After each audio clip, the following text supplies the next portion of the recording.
Hi, everyone. This is Donna Druchunas with the Procreate and Tech Tips session for Sequential Artist Workshop. And today we are going to kick off the year with two things. We're going to do a quick Affinity photo to publisher workflow. A couple of people have asked me questions about it in the Mighty Network. And then we're going to start with Procreate Basics. We'll start in the gallery, and we're going to take a few weeks to go back over everything in Procreate. And then after that, we'll figure out what we want to do. So let me show you what I want to do in Affinity Photo and Publisher. So a couple people have asked me some questions about getting their scanned images into Affinity Publisher. And what I'm going to do in Photo, you can do in Procreate also. But if you're on the computer working in Publisher, it's easier to do it, the two apps together, in my opinion. But so here's a scan. This is just a sloppy sketch, but it could be a finished scan. And so I want to crop it because the paper, I scanned it and the paper is too big. And that might be like a lot more paper, but here I just have a little paper I want to crop off. I want to get rid of the background. And then I want to make it transparent so there's no white pixels so that I can paint uh, a put a page background color in it in Affinity. So if I scanned my comics and I wanted to do that, I would do two things. So the first thing, and you can do this in Procreate as well, the first thing is I would take the selection tool. In Affinity, you have two. You have the one that lets you do a rectangle and freehand, and then you have the magic wand, which is like the automatic selection in Procreate. And it's a little more it's a lot more powerful than Procreate. But I turn that magic wand off, and then you can set the tolerance, which is like the when you slide it back and forth this way when you're selecting in Procreate. But I just touch there, and look, it's selected all the background with one touch. And I can go up to my menu and say cut. And now you can see that the background is all the little gray and white dots, which means there's no pixels there. It's completely going to be invisible and see-through. And inside my panels is still white, which is what I wanted to do. So you do that to get rid of the paper around your comic. And a lot of people that do comics on paper, it would be already colored on paper and everything. So we'll just pretend this is a finished comic. And all I wanted to do was erase the paper from the scan. And of course, I still have some stuff over there, and this is not the right size. So I'm going to go into my crop tool now, which is just a little crop tool. And this does the same thing as the crop and resize canvas in Procreate, but you just have to click the tool to get it. And I can go like that and make this the size I want it. And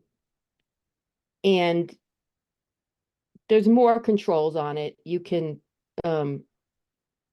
play with the controls. You can set, I can set like a custom ratio where I could change this to like 6:9 if that was my paper.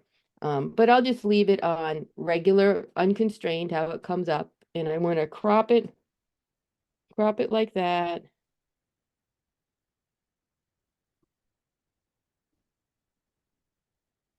Whoops, didn't want to rotate it.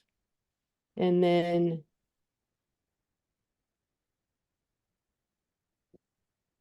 I never remember this in, yeah, check, click the check.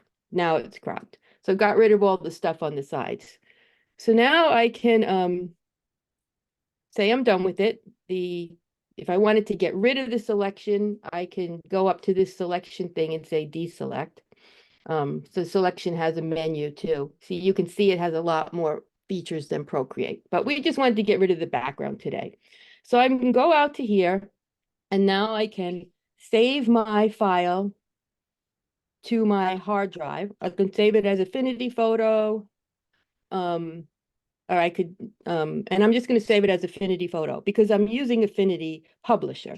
So I'm going to put it on my hard drive, just in downloads so I can find it. And it's just got some name, whatever I didn't give it a name and I'm not going to bother with it, but I just saved it in downloads. Okay. So now we go into Affinity Publisher. Now, if I was doing this for a comic that had 8 pages or 100 pages, I would do all of my photos like I just did. I would crop them and delete the paper. I would just go through. You can even probably set up a macro for it. But I would do all of that first before I come in Affinity Publisher so that my scans are all ready to go. And then there's two, then you want to put all your pictures in to your document. So there's 2 ways to do that. And the way I do it and how I teach it is to use a picture frame, which is you pick this object there and you draw a box. And this one, I happen to have using green and a thick line before, but normally I would say no line because I don't want, but if I put a line around it, that could be my panel border. So you can do your panel borders right in here because I don't want it to be so fat and I probably want it to be black. So there, now I have a panel border. But you make this frame. And I already had some frames on my page. I'll just move that one out of the way. I already had one here that's the size of my margins. And here I have a frame. The big X shows you have a picture frame. So I have one that goes all the way to my bleed. So my comic, and now I can put a picture in that. And that's inside the panel. So I just click, make sure I have the picture frame selected. And then up here, I can pick the little replace image icon and pick from my files. And I can go into my downloads and sort them by the date. And I can put in the picture I just did in there. And then I can go up to here and I can say min fit, max fit. I pick one of these for my whole book. So say we pick min fit, and that makes it fit in the panel. And if I do that for every one of mine, everything comes in and it'll fit right on the page. Now I didn't draw this for the right size page I have, but I just wanted to show you that. You can put it in a picture frame. And when you do that, you have 2 layers. You have the picture frame here, and you have the picture inside it. Okay, so that's one way to do it. And I always do it that way.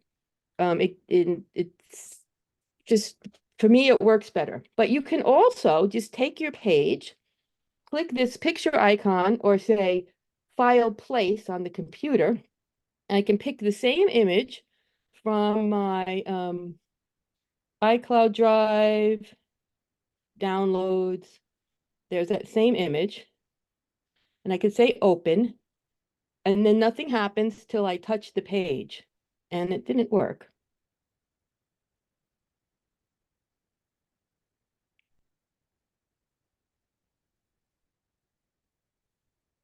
Okay, I know what it wants me to do. It did work. It just made it tiny. You can see there's 2 tiny, tiny ones there. So what it wants you to do when you do this, on the computer, you can just touch the page and it opens it full size. On the iPad, it apparently wants me to pick the image from here, open it, and then say how big I want it. Okay, so that has no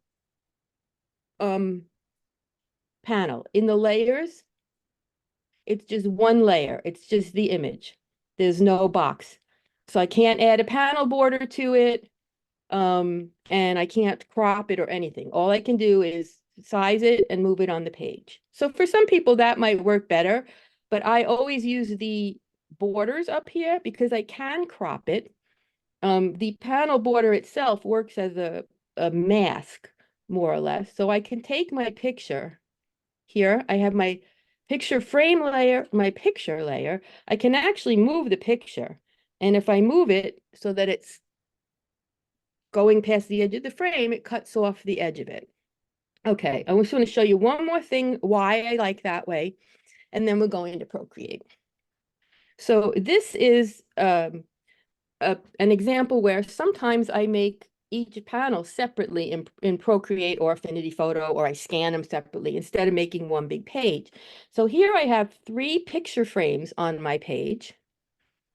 And I've got picture frame, picture frame, picture frame there. So here's the picture frame with this picture of me in it, in the layers.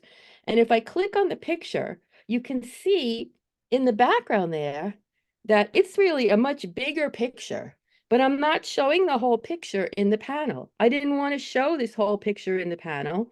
I just wanted to show me. And so that enables me to crop something if I want to. So that's why I use the picture frames, because I can add panel borders to them and I can crop the pictures. But as you saw on the other one, if you've drawn your thing with the panels and everything and you've already cropped them in Affinity Photo or Procreate and you just want to put them on the page, you can do it in a picture frame, or you can do it without a picture frame. And that's entirely up to you. As I hope I explained why I like the picture frames better and I teach it that way. But okay, I wanted to go over that quickly. So now it's on the recording. So people who have asked me about that, I can point them to this recording and they can kind of watch that. And anyone who tries to work in Affinity and you forget how it works, you can let me know and I can point you to that as well. So now we're just going to go back to the basics. So, and I'm going to go through the questions in the chat too. I want to show you just first the canvas or the gallery. When you open Procreate, you see this gallery, and this is all your art.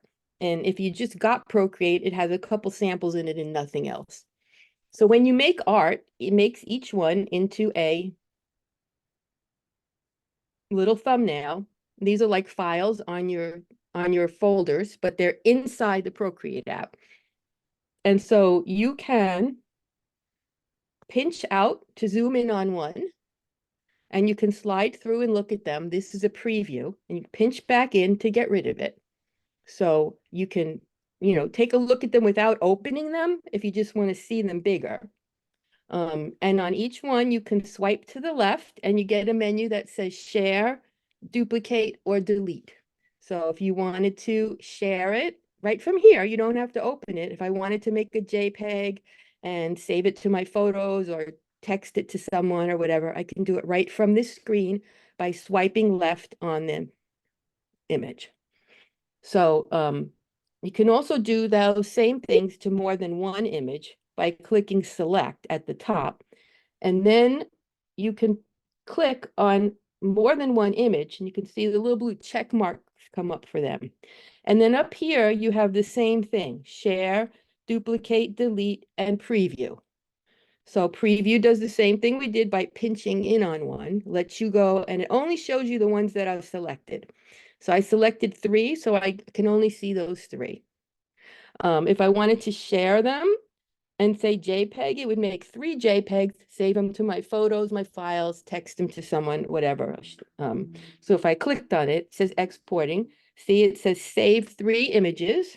It gives me all people I've texted. I can send them an email. I can save them on my files, in which case it says, where do you want to save them? I'll just say downloads again and save them. So you can do a bunch at once instead of one at a time. You can also duplicate and delete a bunch at once. Be careful with that. And the other thing you can do is make a stack. So these things here are all stacks. I have a lot of images on my iPad, so I don't want 400 images here in this. I'll never find anything. And usually, like, this is all animals that I'm making an Oracle deck. This is all comics about my ancestors. This is all another project. So you make them into stacks. So once you decide you want to make a stack, you can select the images you want and say stack. And boom, it piled them up. And you can just click on the name of the stack to rename it. But you have to turn off the select. It doesn't go off by itself. So as long as there's a blue line up there and you see this menu that says stack, preview, etc., you have to click X to get rid of that And then say I have these two more images, I want to put them into that stack. Well, I can just take one, drag it, hold it on it, the stack will open up and I could drop it inside. So I can move other images inside the stack as well. So that's organizing your files. The next thing you can do in here is either import something or open a photo. So if you have a scan, say, like we did before, I could go in here and say import and look in here for my scan, and I can import my scan. Well, I made it Affinity Photos, so I can't, but I could import another thing that I had saved on there. So any images you saved on your files, you can do that, and I'm going to delete it. You can also import a photo from your camera roll, and then you just click photo, and it shows you your camera roll or any of your albums that you have on your iPad, and it just opens it. But usually we use this, which is plus, the plus sign here, which is for a new canvas. And yours will come with some already set up, like screen size, square, and I don't know what other ones it comes with, maybe paper. Comes with 4 or 5 already set up. And I created my own new ones. So if I was making something for Instagram, I would just go here, click plus, square, and it opens up my nice square canvas and I can do all of my Procreate drawing and stuff in there. And then gallery is how you exit it. And now it's there. It's not in a stack because I started here. If I go into the stack and say make a new one, it will be inside the stack, the new one. So that's you can pick any of the ones you have and just use them as is for drawing. Or you can make your own. So I've made several for different projects. And if you make a new one, you pick the little block there with the plus sign and it opens this. You can type on the top and say mine, call it whatever you want. You can put a name in. You can write on the screen. That's the setting on your iPad. It has nothing to do with Procreate, whether the keyboard comes up or the handwriting thing. I like to use handwriting on mine, so I turned that on for my Apple Pencil. And then you can go in here and you can say, I want it to be inches. I want it to be 6 by 9 inches and 300 DPI.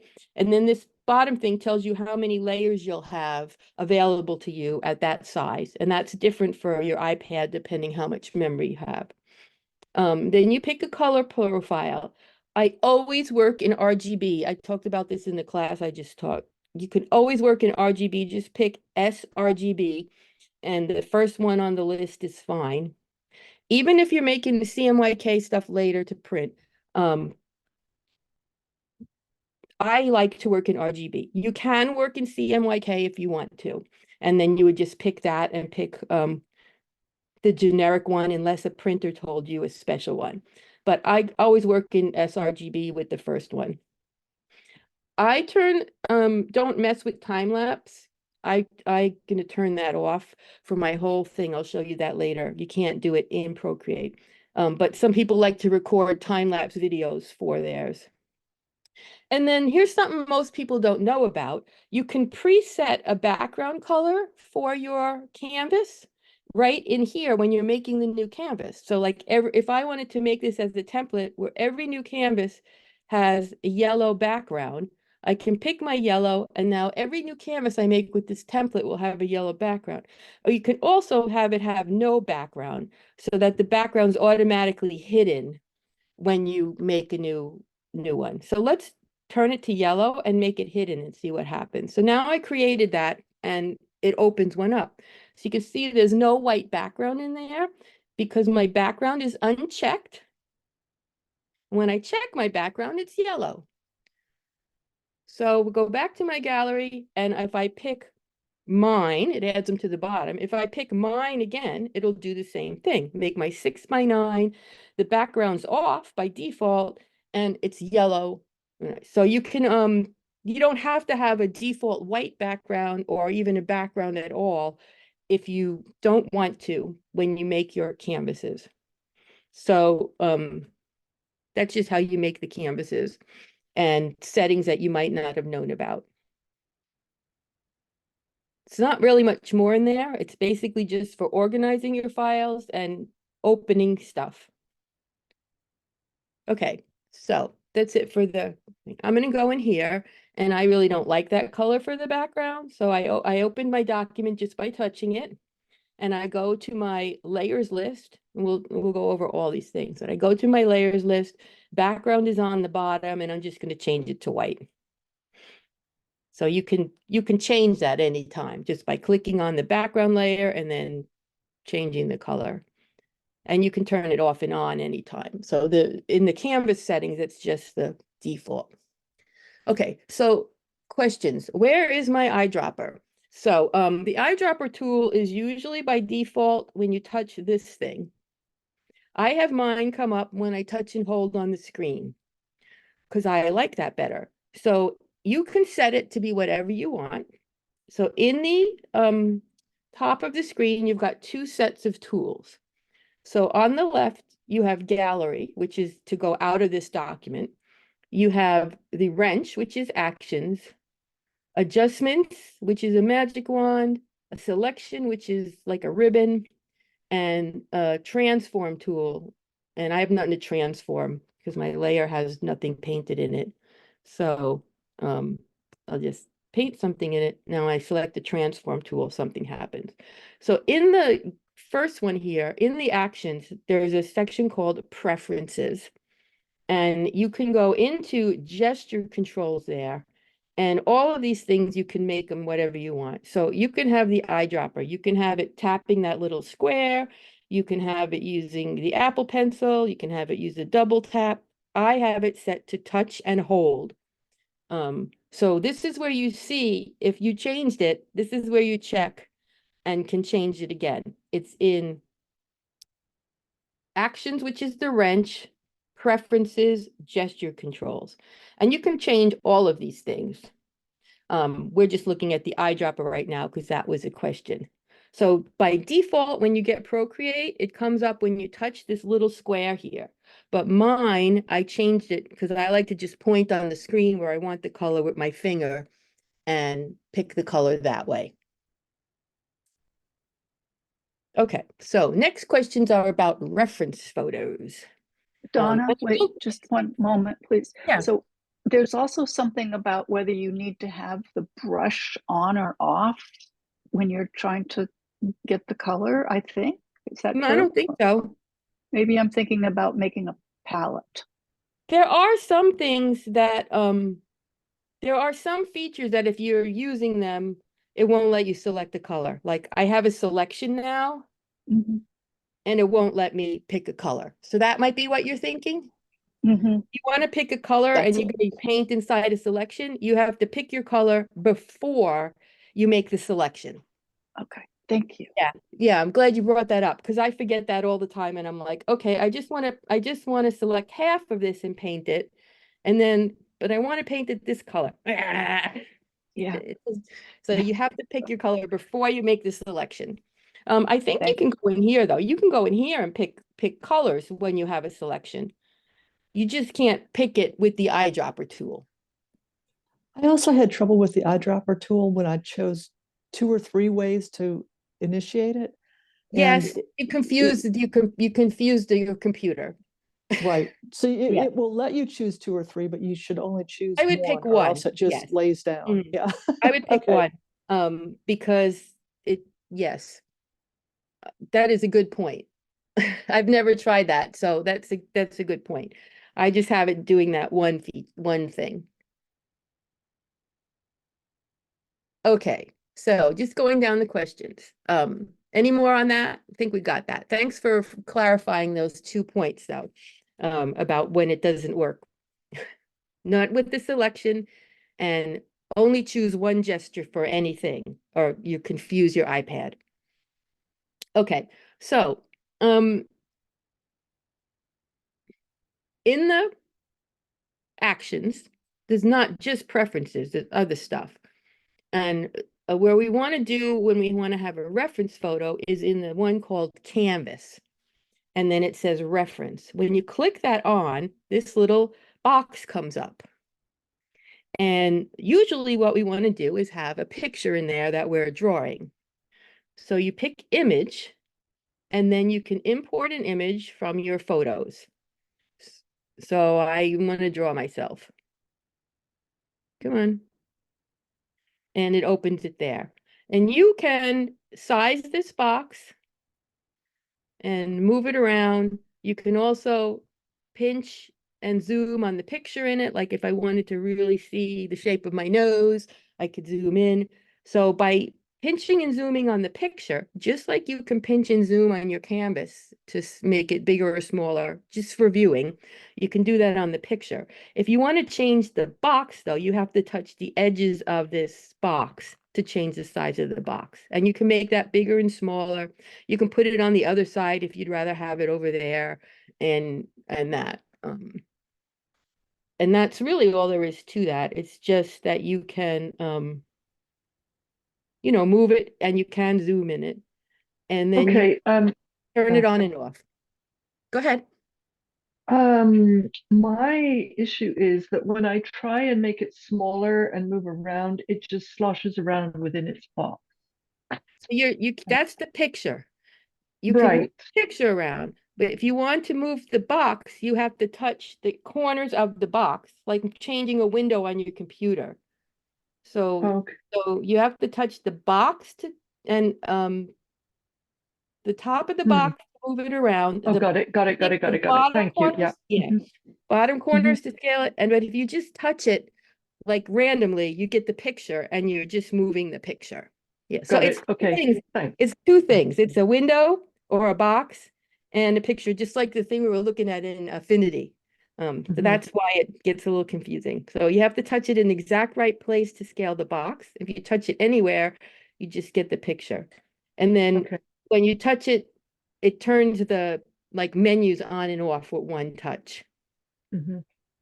And then you can turn it off and go back in there and turn it back on, and it remembers what picture you were using for this drawing. Mhm. Thank you. Leave Procreate. Beth said you could use a review of entire reference photo. Did that kind of cover what you wanted, Beth? Okay, great. And Happy New Year to Beth and everyone as well. So Linda wants to know how to make panels and keep drawing within them. Okay. Like I said, next week when we come back, we're gonna go through all these things in order and exactly what everything on the screen does. Today we looked at the gallery and we'll do questions. So I'm gonna turn off my reference drawing because I don't need it now. I'm going to take my 3 fingers on my one layer and go like that and erase everything. And I'm going to draw some panels. And there's all kinds of ways that you can do this in Procreate. But for now, I'm going to turn on my drawing guide, which comes up to this grid. And that just gives me a guideline of I can see lines to trace. So I'm going to go into my brushes and pick a brush I like. These are the ones I've been using lately. So I'm gonna pick this one. I noticed I named it panels because I like it for panels. I like messy panels. So it's a kind of messy brush. And then I'm just gonna go and draw over the lines. And at the end, I'm gonna hold my pencil still so it does a quick shape and it straightened the lines out. So you notice that my drawing is kind of sloppy, but if I don't pick my pencil up at the end, it straightens it out. It's not perfect because this is a messy brush. If I picked a neat brush like syrup and did it, I would get neater lines when I did it. It all depends on the brush. Probably if you want really even panel borders, you could pick the monoline brush and then everything would be like a really neat box. I don't use the monoline brush a lot because I like sloppy things. I think it might be in calligraphy. Yeah, monoline. So this is a good one in calligraphy. Comes with Procreate. It's a nice one if you want just perfectly straight lines in your border. And again, I drew it too crooked. This is the quick shape. If you draw the shape and hold down before you pick up the pencil, hold down at the end, it straightens the lines out. And if you don't do anything else yet, you can go up to the top and you can adjust it. You can adjust it by choosing rectangle, quadrilateral, whatever choices it gives you. But you can also adjust it by moving these blue dots to the places you want them. Then when you're done with that, that'll go away. Now you can't do the blue dots anymore. But so that's a way to draw panels. Sloppy or neat as you want. And I'm going to take my selection tool as a rectangle and I'm going to delete the sloppy ones. So 3-finger swipe down brings up your cut and paste menu. So I'm going to just cut those. Well, I didn't select them, I guess. Select rectangle, 3-finger swipe down, cut. Okay. And then I'm going to do it again and get rid of that one. So selection tool rectangle, when I drag it, it makes a rectangle selection. 3-finger swipe down, cut. Now, say I wanted to make multiple copies of this, I can duplicate this layer by swiping left on it, just like on the gallery. Swipe left. Here it has lock, duplicate, and clear. When I have more than one layer, it has lock, duplicate, and delete. You can't delete the only layer in your document. So now that I have two, I can go to my transform tool and uniform is the default. And I can, whoops, I have both selected. You got to be careful of that. You can select more than one layer by touching one and then swiping on the other. So when whatever's blue is selected. So now I only have one selected. The other one will stay where it is. And I can duplicate this. And I can do that over and over again. Whoops. When it's duplicated, it keeps both selected. So you have to unselect the second one. And I can do this over and over again and fill my page with all the same size panels. Of course, I could also have drawn multiple panels. Like say I want one more down here that goes across and I don't want it to be the same shape or size as the other ones. I can put that one down there. And it's a rectangle and it looks okay to me. And then I can pinch these all layers together and I have one layer of panels. So then I can make another layer. I usually put my panel layer on the top. Donna, can you just do that one more time? Sorry, the duplication of the panels. I didn't. Yeah, sure. So you just, let me just delete them all except one. And you can do this with anything. It doesn't have to be a panel. Like if you have a flower and you want to make 20 of the flowers, you can do the same thing. You swipe left on the layer and you say duplicate. Then you make sure that only one is selected. You don't want to have it, if two are blue, it will move both of them. So you want to make sure only one is selected now that you have two. You pick the transform tool and it should come to uniform, which means it's just moving it. It's not doing anything else. And you can move it where you want it. And you can do that over and over again. And then all your panels are the same size, if you want to have them all the same size. But then, as I was saying, you could, of course, just draw, if you wanted 6 different size panels on a page or 5 different size panels, you can draw them all. And now, so that came out a little crooked. So I want to click up here before I get rid of it, and I can move the dots to where I want them. And now when I'm done moving my dots, I just click away. Okay, did you see that this time? How to duplicate the layer?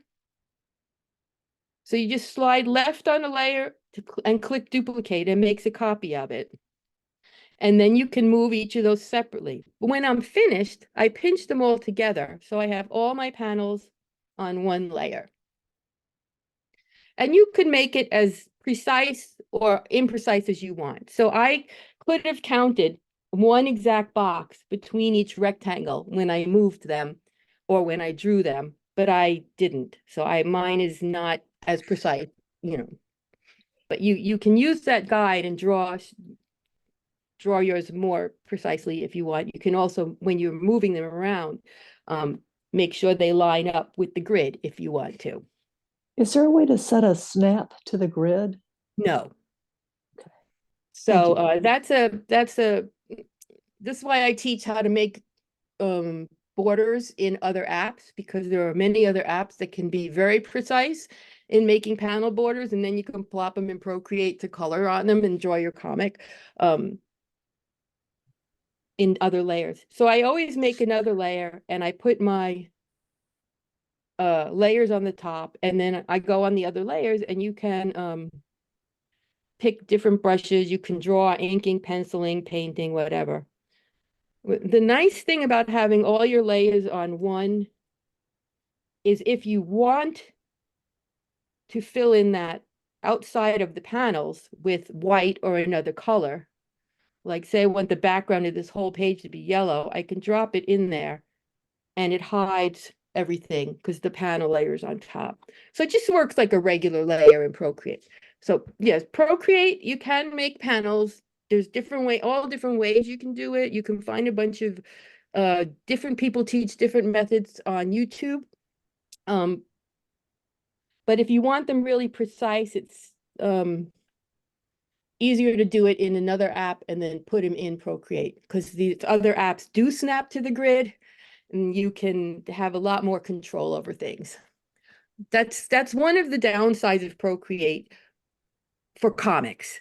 The painting and drawing is beautiful, but the doesn't have rulers and things for precise measurements. Oh, the filling in the gutters was what I was missing. Thank you. That really Yeah, helps. if you want to fill in the gutters. Now, what we did on the other thing I showed at the beginning is we went in and we deleted the background, which is because sometimes you want the background transparent. But yes, if you draw all your panels with the nice solid brush, and of course, most of the time we probably want our paper white, so we can just color it white. And then the same thing when we color on our draw and color on our panel layers, the white blocks out Cat. Oi. the cat. Yeah. So yeah. So that's a basic way you can do panels in Procreate. And I do that sometimes. It just depends what I'm working on and what so forth. Okay. Ready for the next question? Perfect. Okay. Next question. Will I be teaching Procreate Dreams? If I learn it good enough. And I don't know yet. For those of you who don't know, Procreate came out with a new app. I'll just give you a quick little, I'll show you what it is. It's called Procreate Dreams, and it's an animation app. And I learned how to use it a little bit. I'll show you. I made this.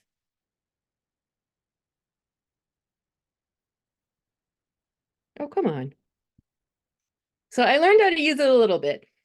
I made a little animation out of something I drew in Procreate and pieces from paper, and I cut them up and learned how to animate them. So that's what Procreate Dreams is. And if I learn it better, I might teach it. But right now, I'm not considering myself any kind of expert on it. And I have no plan to do large animation projects. So, okay, next question. How do you make a page with picture frames in the first place? Linda, did I answer that? That was actually in the previous app. Oh, So, okay. Yeah. yeah. So, yes, I have an overview of the Affinity apps that I did in these sessions before the holidays. So, it Oh, might be good. in, I'll just watch that then. Yeah, thank you. and it's in the YouTube with all the other tips videos. And I can do Super. another session on a whole session on Affinity later after we finish Procreate Basics. I'd be happy to do that. I don't mind. It is Procreate and tech tips, so I don't mind doing other tech tips occasionally, because I almost always do Procreate stuff. Okay. I have still not managed to find the Affinity overview in the Procreate and Tech Tips. Okay, I will look for it again, and archive, hopefully Carlo didn't erase it by accident. It should be in there, but I will ask again. And if not, I'll do it again in a next month or something. Because Thank you. I want to have that there because that's important to know what those apps are if you're thinking about them. So Susan has another question. So can you change from RGB and CMYK once you make something? No. So if we go into our document that we made and we chose RGB and all that, because we made that canvas, when we go into the actions wrench and we go down to the bottom, it says canvas information. And the fourth thing down there is color profile. And you'll see that because I am using an RGB one, the only thing I can change to is a different RGB one. I cannot change to CMYK. So no, you can't change it in Procreate after you've done that. So I'm gonna switch. But you could do it in RGB and Procreate and then take it into photo in Affinity Yes, and change it and there. yes, Yeah. yes. So I'm gonna just talk to you guys for a minute. I'm gonna switch to my FaceTime camera. So this is the big thing that I just taught. I just taught a 4-week Affinity publisher class where we went through and made the pages, put the panels on. We imported images, we added text and speech balloons and stuff.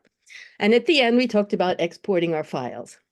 So when you export a file for Mixam or another publisher or to print for Amazon KDP, I did put a book that I uploaded to Amazon to print for them to print for me.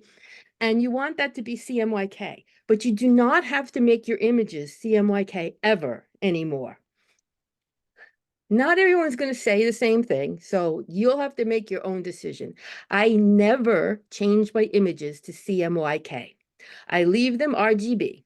I put my comics together in Affinity Publisher, and I save my Affinity Publisher file as CMYK.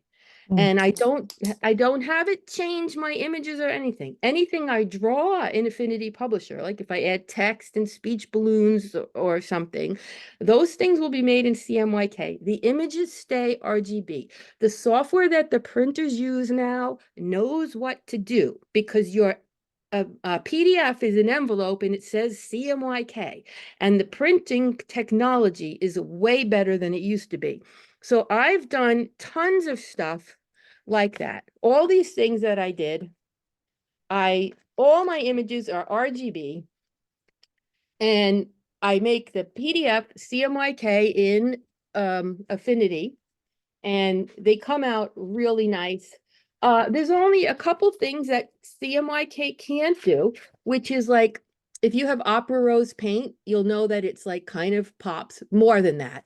It's still hot pink, but hot pinks will be toned down a little, as will very, very bright cyan colors. Just things at that very edge that are almost neon, they will tone down a little in CMYK.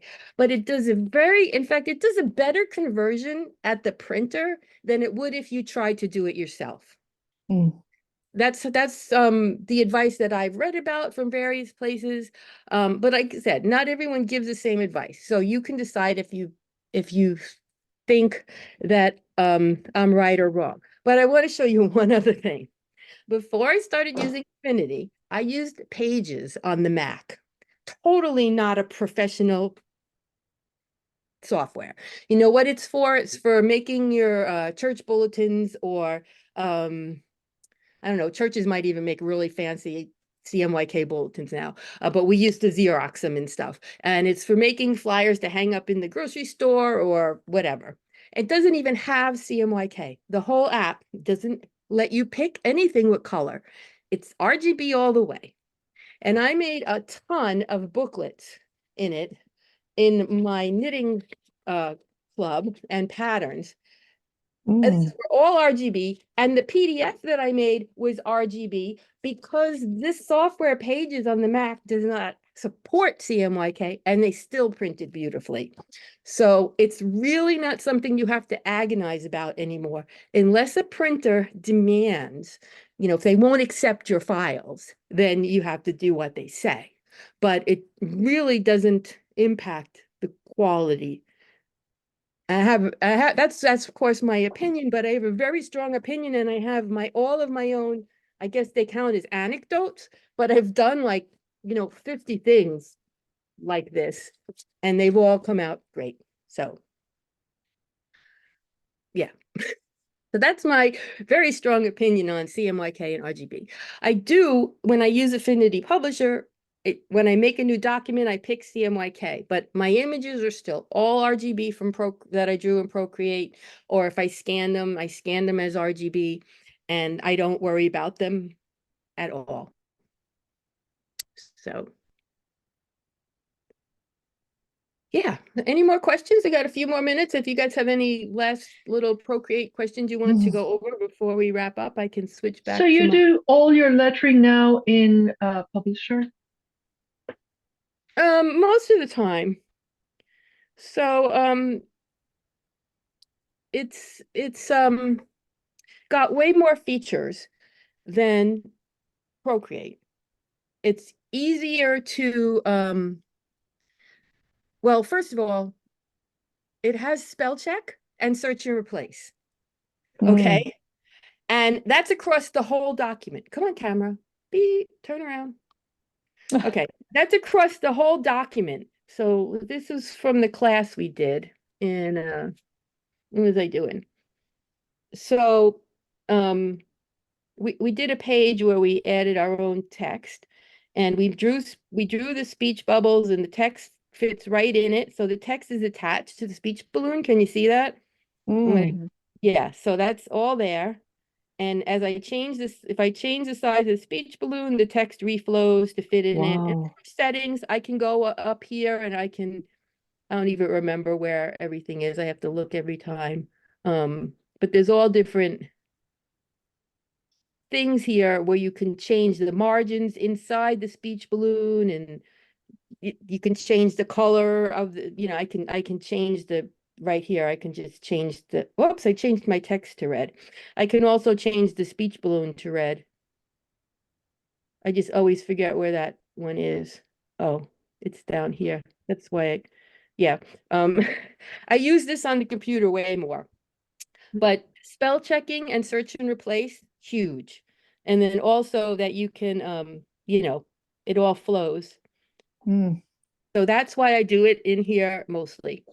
This stuff is not, these little things I did in Procreate, so text that's part of my image.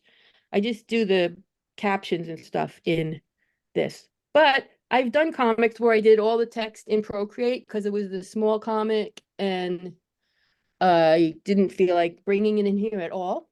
So it's not right or wrong. It's just, I have a question about the Procreate text. When I'm using it, I want it to stay, I want the font to just stay at what I was gonna select. answer your And it question in bounces Affinity. around. What's No, that? I was going to answer your question in Affinity because you can set styles in Affinity. This is another reason to do text in Affinity. So if I go here, this is a brand new document that we just created. If I go here and say actions, wrench, add text, it always defaults to Aina 01 font. Always. But- I have no idea what size. It makes it big. It always defaults to something big. Mine right now says 42.7. Now, And if this is, excuse me, are you in I'm Procreate in now? Procreate, in the Right, brand okay. new file that we just created. So if you, Yeah. you create a new file from scratch, that's what it's going to default to. Now, if I change it to my handwriting in 22 points, and then I go and add text again, it changes to my handwriting, but it doesn't necessarily change the size. So what I usually do in my templates is put in a layer like that says text. I put it way at the top or way at the bottom and turn it off. But then when I want to actually add text, I'll duplicate that, move it where I want to, and type the text. That's the only way I found to save the size and the font in a Could you thing. do that again, please? Yep. So you just make text. You just make Okay. any text, right? And I go in and edit the text, and your big keyboard might come up, or this if you're using the Apple Pencil. You click the A, and I'll change this now to something that looks really different. Here's this Russian backwards text I have. Okay, now you can see it's really different, right? So now I have two text layers in my document, one with my handwriting, one with that. Whichever one I used last is what it's going to do if I say add text. But if I keep these just as like part of my template, I can just duplicate the one I want, just like we duplicated the panels. And then I can move it wherever I want and type, and it, because I just made a copy of the other one, even if it's already a whole paragraph, blah, blah, blah. So even if I have that, I can still duplicate that, move it somewhere else, and then go in and type something else in it. Okay. So that's how I do it. I make a layer, I save it in my template. So now if I was going to make a whole bunch of comics with this, I would probably delete the cats. And I would delete everything except the one text like that. And then I would make an extra layer and I would just say like I did the panels in monoline. I would make some notes. I did my panels in monoline 60%. And I would just make some notes in here. I might do some other things, but I might go into my text and say, I might go into my text and say, okay, Donna Hand. So I'm going to say Donna D Hand 22.4 so that I know what the size is. And now I go out and I never draw in this. This is my template. So I'll touch the title of it and put in template. I never draw in this now. I make a copy of it. So swipe left and duplicate. You can change the name if you want. Now I go in and draw in it. So I always have, whenever I make my new files that way. Instead of going back into here and saying, I want to make another one that's this size, I set it up how I want it. And then I duplicate it every time I want to use it. Then it has all my stuff in it already. A text layer, thing. I might even take like a favorite painting brush and whoops, I'm on the text layer. I need to go to my notes layer. I might even take a favorite painting brush and paint in a few favorite colors and say, and then go back to a drawing brush and say, this was the blotch brush. And you can put whatever you want in there. And that's just the notes layer. You would just hide it. You could rename it notes. So I would keep things that I wanted to use all the time in my template. And I almost never up to this plus sign and use this, except if I need to make a new template that's a different size. I almost always go to something I already made, make a copy of it, and I'll save one that's almost blank, except for some notes and a text layer. So that way I can duplicate and move the text layer and type something new, and it's automatically the same size. So that's how I do that. Susan wants to know, is Tom doing a Crone anthology? We talked about this before. Tom's talking about doing some kind of memoir anthology. I doubt he'll do it for Crohn's because that would limit who could come into it. And in Saw, so we might have to do one ourselves, but we'll come back to that. So do I associate palettes with this as well?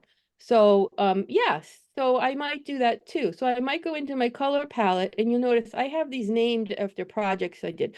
So Hill of Witches color palette was for this. And those are all the colors.